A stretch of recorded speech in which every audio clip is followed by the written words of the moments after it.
Hello guys, അപ്പോൾ നമ്മളിന്ന് 13-14 നൂറ്റാണ്ടുകളായിട്ടുള്ള ഒരു ക്ഷേത്രത്തിലോട്ടാണ് കേട്ടോ വന്നിട്ടുള്ളത്.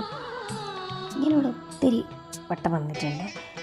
ഈ അമ്പലത്തിനെ കുറിച്ച് പറയുകയാണെങ്കിൽ ഒരുപാട് ഇൻട്രസ്റ്റിംഗ് ആയിട്ടുള്ള സ്റ്റോറീസ് ഉണ്ട്. പക്ഷേ എനിക്കതൊന്നും കറക്റ്റായിട്ട് അറിയില്ല.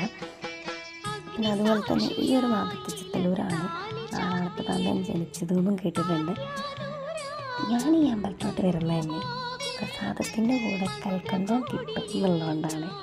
കാരണം ഞാൻ ചെറുപ്പം മുതലേ വരുമ്പോൾ എനിക്കിതുപോലെ കൽക്കണ്ടം ഞാനിതുപോലെ നോക്കി നിൽക്കാറുണ്ട് കിട്ടുന്നത്.